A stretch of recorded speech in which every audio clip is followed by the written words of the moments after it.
Un VPN, comment ça fonctionne et comment en créer un vous-même. C'est ce qu'on va voir dans cette vidéo. Alors rappel du fonctionnement et de l'objectif d'un VPN, ça va être de changer d'IP. C'est absolument la seule fonctionnalité d'un VPN. Ceux qui vous disent qu'un VPN sert à éviter les pirates informatiques ou à être complètement anonyme en ligne, vous mentent et globalement font ce qu'on appelle du marketing en fait. Donc globalement, le fonctionnement d'un VPN, c'est un client qui va se connecter à un serveur pour se connecter à un autre serveur et par exemple visiter un site internet.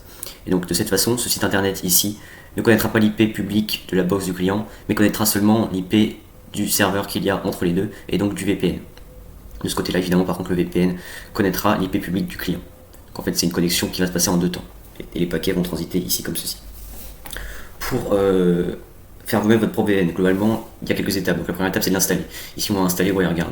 Il faut générer une paire de clés, donc clé publique, clé privée. On va faire la configuration du serveur et du client, sachant que la partie un petit peu technique de la configuration du serveur, c'est qu'il faudra activer le routage IP. Donc c'est pour que les paquets qui arrivent sur l'interface du VPS, ils puissent en fait les router. Parce que par défaut, une machine qui reçoit des paquets qui ne lui sont pas destinés, elle va juste ne rien en faire. Et donc en activant ce paramètre-là, il va pouvoir les router sur Internet. Il y aura également une configuration du NAT à faire pour remplacer l'IP LAN du client par l'IP public du VPS. Cette partie-là, je vais un peu plus expliquer. Mais globalement, en fait, c'est parce qu'à l'intérieur, je vais expliquer après. Il faudra également faire le setup client. Alors justement, pourquoi est-ce qu'il faut faire une configuration NAT? Ici, le paquet va partir de l'IP public du client. Il va arriver sur l'interface qu'on a définie pour le VPN sur la machine du VPN. Ensuite, le paquet, en fait, il va rentrer dans un LAN qui est constitué sur l'interface qu'on a précisé dans le VPN. Donc il va rentrer dans le LAN, le paquet. À l'intérieur de ce LAN, le client il a une IP et le VPN il a une IP en fait qui sert de routeur. C'est-à-dire que le paquet va passer comme ça et en fait ça va simuler le fait que c'est ce client-là qui l'envoie dans le LAN au routeur. Sauf que là, le routeur il a un paquet qui arrive depuis 10.0.0.2 et c'est une adresse IP qui n'est pas routable sur Internet. Donc il faut qu'il change l'IP source de ce paquet, des paquets en provenance de cette IP pour leur mettre comme IP source la sienne. Et après qu'il le renvoie sur le site. C'est ça qu'on appelle en fait un VPN, c'est vraiment le Virtual Private Network qui est là. Sachant que dans ce Virtual Private Network, c'est le VPN qui sert de routeur. C'est un réseau privé virtuel, en fait c'est comme un LAN, mais simulé entre guillemets. Au niveau des solutions, il y a l'original, on va dire, OpenVPN, qui est là depuis très longtemps. Donc c'est un peu l'avantage qu'on peut lui donner. Et il y a le concurrent, on va dire, le challenger, WireGuard, qui a l'avantage d'avoir très peu de lignes de code, ce qui facilite son auditabilité. C'est-à-dire qu'en fait on peut plus facilement détecter des vulnérabilités parce qu'il y a vraiment moins de code que dans OpenVPN. Également, comme il y a beaucoup de tutos sur OpenVPN, sur cette vidéo on va voir comment installer WireGuard. Petit point également pour rebondir par rapport à mes vidéos sur Tor. Est-ce que quand on se connecte au réseau Tor, il faut utiliser un VPN? Globalement, la réponse est non. Au pire, ce que ça peut faire, c'est vous rendre un peu moins anonyme. Donc si vous utilisez un VPN commercial, ça rajoute juste une personne en plus qui sait que vous utilisez le réseau Tor. Ça ne sert à rien pour vous rendre plus anonyme. En fait, même vous donnez juste plus d'informations sur vous à quelqu'un d'autre. Donc ça réduit votre anonymat. Si vous utilisez votre propre VPN sur Azure, AWS, tout ça, vous ferez votre VPN. C'est globalement ce qu'on va faire dans cette vidéo. Ce qui se passe, c'est que AWS connaît votre carte bancaire. Donc finalement, ça revient également comme un VPN commercial. C'est une personne de plus qui sait que vous utilisez Tor. Donc c'est pas, d'un point de vue optimisation de l'anonymat, c'est pas non plus, ça ne sert à rien. Et en fait, c'est plutôt négatif. Tout ce qui est VPN sans log et sans moyen de remonter jusqu'à celui qui a acheté le VPN, par exemple Mulvad, ça. En fait, ça sert à rien, mais ça va pas vous rendre moins anonyme. C'est juste inutile en fait. Ce que vous pouvez faire du coup si vous utilisez le réseau Tor, en fait, c'est utiliser un bridge. Ça peut en fait faire en sorte que votre FAI ne sache pas que vous utilisez Tor. Mais ça ne sert à rien d'utiliser un VPN pour accéder à Tor. On va voir maintenant la partie pratique. Alors maintenant, côté pratique, comment on fait? Donc là, j'ai juste lancé une machine virtuelle sur AWS, je me suis connecté, j'ai une IP publique et j'ai autorisé le port 51820 qui est le port d'écoute de notre futur VPN. Donc au début, on va juste mettre à jour notre système comme d'habitude. On commence par ça. Une fois que ça c'est fait, on va installer WireGuard avec sudo apt install WireGuard. On va ensuite générer la clé privée de notre serveur. Donc qui, comme son nom l'indique, doit rester privé. Hop. Donc faudrait surtout pas l'afficher comme ça en vidéo YouTube, c'est vraiment surtout pas ce qu'il faut faire. Pour la générer, on a utilisé WG en fait, qui est l'utilitaire WireGuard. Donc regarde, générer une clé, ça génère une clé, et à partir de cette clé privée là, on va dériver une clé publique.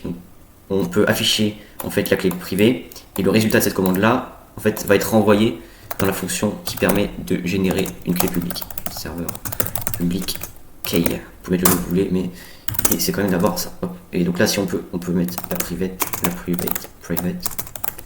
hop, et on a également la publique. Ça, c'est nickel. Ensuite, ce qu'on va pouvoir faire, c'est commencer à configurer notre VPN. Donc pour ça, on va créer un fichier qu'on va appeler g0.conf. C'est une convention, en fait, on peut mettre absolument ce qu'on veut. Ici, on va créer la configuration de base de notre interface. On écrit interface. On précise la clé privée, hop, que j'ai oublié de copier-coller. C'est celle-ci, hop. On copie-colle et on la place juste ici. On va également préciser l'adressage à l'intérieur de notre VPN.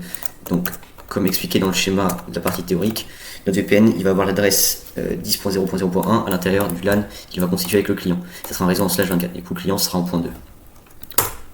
On précise le port d'écoute, donc c'est le port qu'on a autorisé sur le VPS. Donc ici, on met 51820 et on va faire en sorte que la config soit persistante. Hop, ça c'est bon.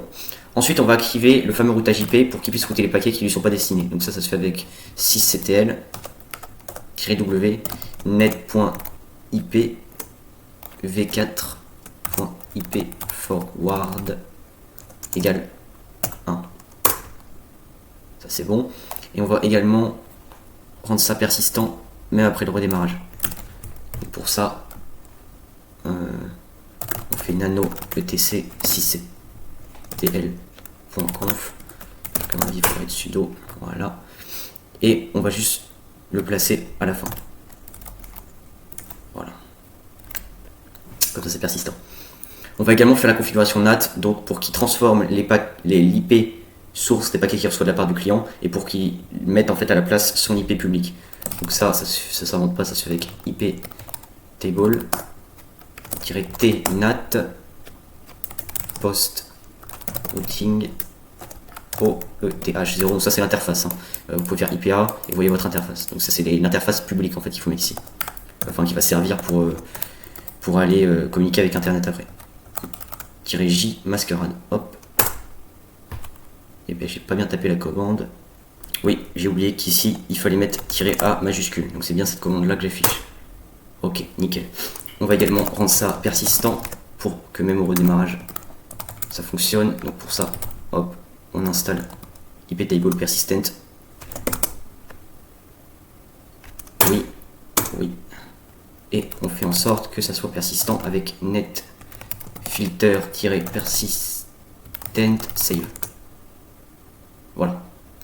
Une fois qu'on a fait ça, on a fini notre configuration. Donc on peut faire un sudo systemctl enable wg quick @wg0, donc le nom de la configuration qu'on vient de créer.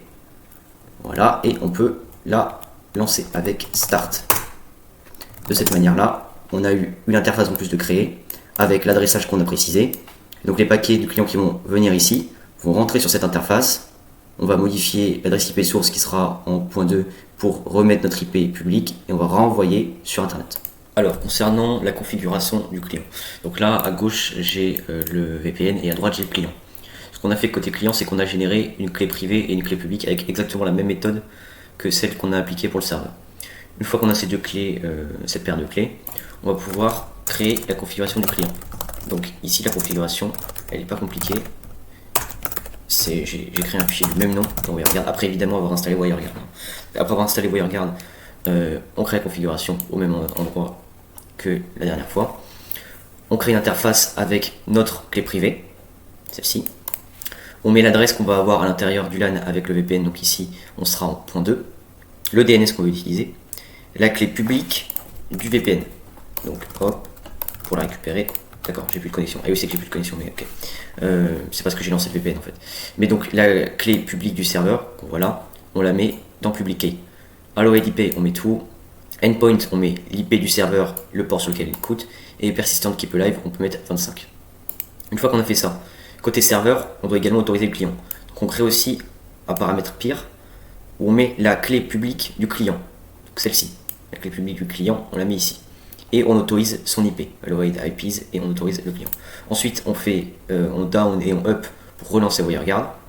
On fait également ça ici. Donc ici, on peut faire un up, sachant que je l'avais déjà lancé.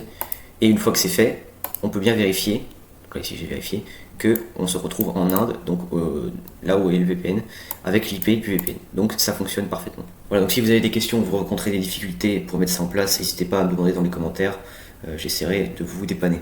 Donc sur ce, merci d'avoir regardé, et puis je vous dis à une prochaine fois.